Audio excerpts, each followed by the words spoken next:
शिव और शक्ति, अनंत प्रेम की कहानी। जब संसार पूरी तरह शांत था, जब पर्वतों के भी नाम नहीं थे, जब समय ने अपनी गति शुरू की ही थी, तब इस ब्रह्मांड में दो शक्तियां विद्यमान थी। एक शांति, दूसरी अनंत ऊर्जा। वह थे महादेव शिव और वही थी आदि शक्ति। ये केवल प्रेम कहानी नहीं है, ये सृष्टि, विनाश, त्याग, तपस्या और अनंत मिलन की कहानी है। भगवान शिव कैलाश पर्वत पर गहरी समाधि में लीन रहते थे। उनके लिए संसार का मोह, धन, वैभव, सत्ता सब व्यर्थ था। उनके शरीर पर भस्म थी, गले में सर्प विराजमान था, जटाओं से मां गंगा बहती थी। वे समय से भी परे थे, लेकिन सृष्टि का संतुलन अधूरा था, क्योंकि शिव चेतना थे, पर शक्ति के बिना चेतना भी निष्क्रिय होती है। तभी आदिशक्ति ने मानव रूप में जन्म लिया। सती, शक्ति का पहला रूप। आदिशक्ति ने राजा दक्ष प्रजापति के घर पुत्री रूप में जन्म लिया। उनका नाम रखा गया सती। राजा दक्ष अत्यंत शक्तिशाली और घमंडी राजा थे। वे वैभव और प्रतिष्ठा को ही सबसे बड़ा मानते थे। उन्हें भगवान शिव कभी पसंद नहीं थे, क्योंकि शिवरात्रि वस्त्र नहीं पहनते थे। वे शमशान में ध्यान करते थे, भूत प्रेत और योगियों के साथ रहते थे। दक्ष को शिव में पागलपन दिखता था, लेकिन सती को उनमें संपूर्ण ब्रह्मांड दिखाई देता था। बचपन से ही सती के मन में शिव के लिए एक अद्भुत आकर्षण था। जब भी कोई शिव का नाम लेता, सती का मन शांत हो जाता। वे चांदनी रातों में कैलाश की कल्पना करती। धीरे धीरे उनका आकर्षण भक्ति में बदल गया और भक्ति प्रेम में। सती ने निश्चय किया, मैं विवाह करूंगी तो केवल महादेव से। लेकिन राजा क्रोधित हो उठे। उन्होंने कहा, एक राजकुमारी किसी सन्यासी से विवाह कैसे कर सकती है? पर सती का प्रेम अड़िग था। भगवान शिव को पाने के लिए सती ने कठिन तपस्या आरंभ की। उन्होंने भोजन त्याग दिया, आराम त्याग दिया। वर्षों तक उन्होंने ध्यान किया। देवता भी उनकी भक्ति देखकर आश्चर्यचकित रह गए। महादेव की समाधि टूटी। उन्होंने अपनी आंखें खोली और पहली बार उनकी दृष्टि सती पर पड़ी।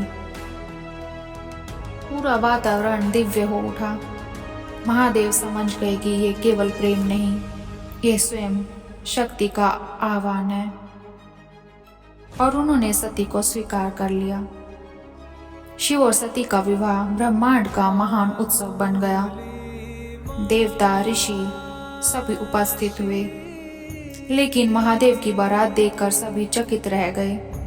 कोई भूत था, कोई अघोरी और कोई नागली नृत्य कर रहा था। राजमहल के लोग भयभीत थे, लेकिन सती मुस्कुरा रही थी, क्योंकि उन्हें शिव का वास्तविक स्वरूप दिखाई देता था। विवाह के बाद सती कैलाश चली गई। वहां न महल थे, न सोने के सिंहासन, सिर्फ बर्फ, शांति, ध्यान और महादेव। लेकिन सती खुश थी, क्योंकि सच्चा प्रेम वैभव नहीं खोजता। शिव और शक्ति साथ मिलकर संपूर्णता का प्रतीक बन गए। समय के साथ दक्ष का अहंकार और बढ़ता गया। वे कभी शिव को स्वीकार ही नहीं कर पाए। एक दिन उन्होंने एक विशाल यज्ञ का आयोजन किया। सभी देवताओं और राजाओं को आमंत्रित किया, लेकिन जानबूझकर शिव और सती को निमंत्रण नहीं भेजा। यह अपमान था। सती का यज्ञ में जाना। यज्ञ के बाद पता चला, उन्होंने वहां जाने की इच्छा की। महादेव ने शांत सुर में कहा, जहां सम्मान नहीं होता वहां पीड़ा जन्म लेती है। लेकिन सती को विश्वास था कि शायद उनके पिता बदल गए होंगे। वे यज्ञ में पहुंची, लेकिन वहां किसी ने उनका स्वागत नहीं किया और फिर राजा दक्ष ने सबके सामने महादेव का अपमान करना शुरू कर दिया। उन्होंने शिव के स्वरूप, जीवन और साधना का मजाक उड़ाया। सती का हृदय टूट गया, उनकी आंखों में आंसू भर आए। उन्हें समझ आ गया कि उनके पिता कभी शिव को नहीं समझ पाएंगे। सती फूट फूट कर रोने लगी। सती यज्ञ की अग्नि के सामने खड़ी हुई। उन्होंने कांपती आवाज में कहा, जिस शिव के आगे स्वयं काल भी झुकता है, आज तुमने उनका अपमान किया। पर यज्ञ स्थल शांत हो गया। सती ने अपनी आंखें बंद की और अग्नि में प्रवेश कर लिया। लपटें आकाश तक उठ गई, पूरा ब्रह्मांड कांप उठा। जब महादेव को यह समाचार मिला, कुछ क्षणों के लिए संपूर्ण सृष्टि मौन हो गई। फिर जन्म हुआ उस क्रोध का, जिससे स्वयं देवता भी भयभीत हो गए। महादेव ने अपनी जटा पृथ्वी पर पटकी, उससे प्रकट हुआ वीरभद्र। महादेव ने आदेश दिया, यज्ञ का विनाश कर दो। आकाश में तूफान छा गया, धरती कांपने लगी। वीरभद्र ने यज्ञ को नष्ट कर दिया। दक्ष का अहंकार चूर हो गया। लेकिन महादेव का दुख समाप्त नहीं हुआ। उन्होंने सती के शरीर को अपनी बाहों में उठा लिया और पूरे ब्रह्मांड में भटकने लगे।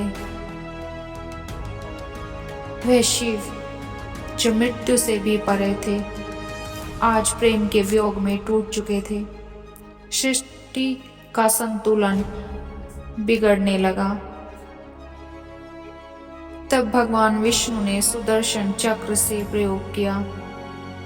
सती के शरीर के अंग पृथ्वी पर विभिन्न स्थानों पर गिरे। ये स्थान आगे चलकर शक्तिपीठ कहलाए। लेकिन शिव और शक्ति का मिलन कभी समाप्त नहीं हो सकता था। आदिशक्ति ने पुनः जन्म लिया। इस बार वह पर्वतराज हिमवान की पुत्री बनी पार्वती। बचपन से ही पार्वती का मन शिव की ओर आकर्षित था। ऋषियों ने बताया, तुम वही सती हो। और एक बार फिर नियति ने अपना मार्ग बनाना शुरू किया। महादेव फिर से गहरी समाधि में चले गए थे, लेकिन पार्वती ने हार नहीं मानी। उन्होंने वर्षों तक कठिन तपस्या की, भोजन त्याग दिया, आराम त्याग दिया। देवता भी उनकी शक्ति देखकर प्रभावित हो उठे। एक दिन शिव ने उनकी परीक्षा लेने का निश्चय किया। वे एक साधु का रूप लेकर आए और स्वयं शिव की निंदा करने लगे। लेकिन पार्वती ने महादेव का अपमान सहन नहीं किया। तभी शिव मुस्कुराए। परीक्षा पूर्ण हो चुकी थी। शिव और पार्वती का विवाह हुआ। यह केवल विवाह नहीं था, यह चेतना और ऊर्जा का पुनर्मिलन था। दोनों मिलकर संपूर्ण ब्रह्मांड के संतुलन का प्रतीक बने। उनके आगे चलकर भगवान गणेश और कार्तिक जैसे दिव्य स्वरूप प्रकट हुए। ये कहानी केवल देवी देवताओं की कहानी नहीं है, ये जीवन का सत्य है। शांति, चेतना, ध्यान, मौन, ऊर्जा, सृजन, भावना, जीवन। शक्ति के बिना शिव अधूरे हैं और शिव के बिना शक्ति दिशाहीन। दोनों मिलकर ही सृष्टि पूर्ण होती है। आज भी हिमालय की शांति में, मंदिरों की घंटियों में, हर हर महादेव के जयकारों में शिव और शक्ति की कहानी जीवित है। एक ऐसा प्रेम जो मृत्यु से भी बड़ा था, एक ऐसा मिलन जो जन्मों से परे था। और शायद इसी का कारण जब भी संसार असंतुलित होता है, लोग आज भी शिव और शक्ति को याद करते हैं, क्योंकि चेतना और ऊर्जा हमेशा एक दूसरे तक वापस पहुंच ही जाती है।